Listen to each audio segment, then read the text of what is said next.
बिस्मिल्लाहिर्रहमानिर्रहीम। अस्सलाम वालेकुम दोस्तों, नई वीडियो में खुशामदीद। दोस्तों, भारत की इंतहा पसंद मोदी सरकार की मणिपुर के वाकयात पर खामोशी के बाद खवातीन ने खुद अदालत और खुद ही फैसला दे दिया। बड़े पैमाने पर घरों को आग लगाई जाने लगी, जबकि दूसरी जानिब मोदी सरकार मुकम्मल खामोश।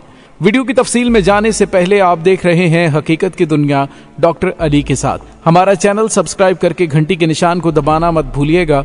इस वीडियो को ज्यादा से ज्यादा फेसबुक, व्हाट्सएप और सोशल मीडिया पर शेयर जरूर करें। शेयर और लाइक करने के साथ साथ कमेंट बॉक्स में पाक फौज जिंदाबाद, पाकिस्तान पाइंदाबाद और पाकिस्तान के गुमनाम हीरोज को सलाम का नारा कमेंट जरूर कीजिएगा। दोस्तों, भारत का गंदा और घिनौना चेहरा पूरी दुनिया के सामने बेनकाब हो चुका है, लेकिन भारत की इंतहा पसंद मोदी सरकार की जानिब से अभी तक खामोशी इख्तियार की गई है और भारतीय मीडिया और खास तौर पर आलमी सतह पर नरेंद्र मोदी की खामोशी पर बहुत बड़े बड़े सवालात उठाए जा रहे हैं। भारतीय रियासत में 80 दिन से खाना जंगी है और 150 से ज्यादा लोग मर चुके हैं। हजारों लोग नकल मकानी पर मजबूर हो चुके। तमाम रियासत का दौरा करना तो दूर, शानदार जोश खिताबत के लिए मशहूर वजीर आजम नरेंद्र मोदी ने जुमेरात की सुबह तक मामले पर एक लफ्ज तक कहने से गुरेज किया। फिर जुमेरात को पार्लियामेंट के बाहर टीवी कैमरों से खिताब करते उसने कहा कि मंजर आम पर आने वाला वाकया मणिपुर किसी भी मुहज्जब मुआशरे के लिए शर्मनाक है। नरेंद्र मोदी जिस वाक़े की बात कर रहे थे वो मणिपुर में मिती और कुकी बरादरी के दरमियान शुरू होने वाले फसादात के अगले दिन 4 मई को पेश आया। किसी महफूज मकाम की तलाश में जंगलात में राह फरार इख्तियार करने वाले कुकी कबाइल के अफराद को मुश्तल हुजूम ने घेर लिया। उसके बाद उस हुजूम ने 2 अफराद को कत्ल किया। खौफजदा कबीले की खवातीन को हुजूम ने बरहना परेड करवाने के बाद जिनसी इस्तेहसाल का भी निशाना बनाया। ये तमाम तफसीलात उस पुलिस रिपोर्ट में दर्ज है जो 2 माह कबल 18 मई को मुकामी पुलिस स्टेशन में दर्ज की गई। ये बात मानना इंतहाई मुश्किल है कि रियासत मणिपुर की हुकूमत जिनसी इस्तेहसाल के इस बदतरीन वाक़े से लाइल्म थी। ये तमाम वाक़यात पुलिस रिकॉर्ड का हिस्सा थे और मीडिया रिपोर्ट्स में भी इसका जिक्र किया गया।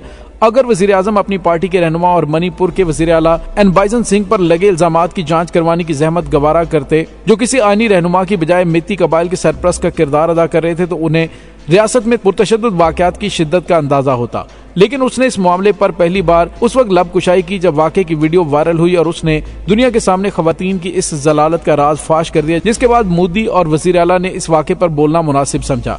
लेकिन इस तमाम सूरत हाल के बावजूद बारन सिंह ने सफेद झूठ से काम लिया। उसने दावा किया कि मणिपुर पुलिस ने वाकये का अज खुद नोटिस लेते हुए फौरी कार्रवाई की थी, लेकिन दरअसल उसने 2 माह तक वाकये पर कोई कार्रवाई न करते हुए इस वाकये से पहलू तही बरतने वाली पुलिस की नाअहली को छुपाने की कोशिश की थी। लेकिन दोस्तों, अब यहाँ पे आपको ये बताते चलें कि मणिपुर में खवातीन ने हुकूमत की खामोशी के बाद खुद ही अदालत लगाकर फैसला सुना दिया है। मणिपुर में मुश्तइल खवातीन ने उन 2 मर्दों के घरों को आग लगा दी जिन पर खवातीन को बरहना हालत में परेड करवाने का इल्जाम है। जी हाँ दोस्तों, गैर मुल्की खबरसां इदारों के मुताबिक रियासत मणिपुर में अभी तक महीनों से जारी नस्ली झड़पों में कम से कम 120 लोग हलाक हो चुके हैं। बुध को जो वीडियो वायरल हुई थी जिसमें 2 खवातीन को मर्दों के हुजूम के साथ बरहना हालत में जबरदस्ती सड़क पर चलाते हुए दिखाया गया था, ऐसे में मुबैना तौर पर मेटी कम्युनिटी से ताल्लुक रखने वाले मर्दों के हुजूम की जानिब से उन्हें हरासा किया जाता रहा और उनकी तस्हीक की गई। शुमाल मशरकी रियासत मणिपुर में रवां बरस मई में बुनियादी तौर पर मसीही कुकी कबाइल और अक्सरियती हिंदू कबीले मैती के दरमियान मुलाजमतों के कोटे और जमीन के हुकूक के मामले पर फसादात शुरू हुए थे, जिसके बाद से वक्फे से झड़पें जारी रहती हैं। खवातीन की इस तजलील के वाक़े के बाद नरेंद्र मोदी ने 2 महीने बाद जुबान खोली और कहा कि इस वाक़े ने भारत को शर्मिंदा कर दिया है। दोस्तों, यहाँ पे आपको ये बताते चलें कि खवातीन कारकुनों के एक ग्रुप ने एहतजाज के दौरान इस वाक़े के अंदर मुलविस एक मर्द के घर में घास के गट्ठे फेंके और उन्हें आग लगा दी। जैसे ही आग भड़क उठी, मुलजिमान की तरह मैती कबाइल से ही ताल्लुक रखने वाली खवातीन ने घर की दीवारों और छतों को लाठियों से तोड़ दिया। एक और हुजूम ने दूसरे मुलजिम के घर को तबाह कर दिया और तस्वीर में देखा जा सकता है कि मज़कूरा घर मांस और राख के ढेर में तब्दील हो गया। बरहना खवातीन की वीडियो ने भारत भर में मुजाहिरों को जन्म दिया और मुजाहिरीन ने कार्रवाई में ताखीर पर रियासत के वजीर आला से मुस्ताफी होने का मुतालबा किया। इम्फाल के करीब जहां सैकड़ों खवातीन एहतजाज के लिए जमा थी, जिनमें से एक खातून ने कहा कि क्या आम लोग ये काम कर सकते हैं? यहाँ तक कि बिल्लियों, कुत्तों और जानवरों ने भी कभी इस किस्म की गंदी हरकतें नहीं की। इंसान दूसरे इंसानों के साथ ऐसा कभी नहीं करता। सुप्रीम कोर्ट ने नरेंद्र मोदी की हुकूमत को खबरदार किया था कि अगर कार्रवाई नहीं की गई तो हम करेंगे। मणिपुर में भारतीय हुक्मरान हिंदू कौम परस्त जमात भारतीय जनता पार्टी की हुकूमत है, जिसने कहा कि सोशल मीडिया पर वीडियो सामने आते ही पुलिस ने कार्रवाई की। रियासत के वजीर आला एन बारन सिंह ने एक ट्वीट में बताया कि फिलहाल तहकीकात जारी हैं। हम इस बात को यकीनी बनाएंगे कि तमाम मुजरिमों के खिलाफ सजाए मौत के इम्कान पर गौर समेत सख्त कार्रवाई की जाए। दोस्तों, मणिपुर में तशद्दुद उस वक्त हुआ कि जब कुकी बरादरी ने मेती कबीले की जानिब से सरकारी मुलाजमतों के कोटे और कॉलेज में दाखिले के मुतालबे पर मुस्बत जवाब न मिलने पर एहतजाज किया, जिससे ये खदशा पैदा हुआ कि इन्हें कबायली ग्रोहों के लिए मखसूस इलाकों में जमीन भी हासिल करने की इजाजत मिल सकती है। जून में सुप्रीम कोर्ट को दी गई एक रिपोर्ट में मणिपुर ट्रायल फोरम ने कहा था कि तशद्दुद की बहुत सी कार्रवाइयों की रियासती हुकाम ने तहकीक ही नहीं होने दी और न ही करने के लिए मौका फराहम किया है। दोस्तों, यहाँ पे आपको ये बताते चलें कि नरेंद्र मोदी ने वजीर आला बैरन सिंह से बाज़पुरस करने की बजाय उसके दिफा में बयान दिया और कहा कि मैं तमाम रियासतों के वज़ीर आला से दरखास्त करता हूँ कि वो अमन अमान का क़याम यकीनी बनाए, बिलखुसूस ख़वातीन के तहफ़्फ़ुज़ के लिए सख्त तरीन इक़दाम करें। इस बात से कतई नजर कि वो वाक़या जहाँ रूनुमा हुआ, फिर चाहे वो राजस्थान हो, छत्तीसगढ़ हो या मणिपुर। राजस्थान और छत्तीसगढ़ में कांग्रेस की हुकूमत है और मुल्क के दीगर हिस्सों की तरह इन दो रियासतों में भी खवातीन और लड़कियों के साथ जिनसी इस्तेसाल के वाक़यात की रिपोर्ट सामने आती रहती हैं, जो भारतीय जड़ों तक पेवस्त कबायली निज़ाम हुकूमत और औरत से नफरत की दायमी अलामत है। लेकिन मणिपुर की तरह किसी और रियासत में इस तरह के फसादात नहीं हुए। इससे कबल रवां हफ्ते ये खाना जंगी उस वक्त दीगर कबाइल में फैलने का खदशा पैदा हो गया था जब खराब ज़हनी तवाजुन की हामिल नागा कबीले की एक औरत को मुबैना तौर पर कबायली शनाख्त की वजह से कत्ल कर दिया गया था।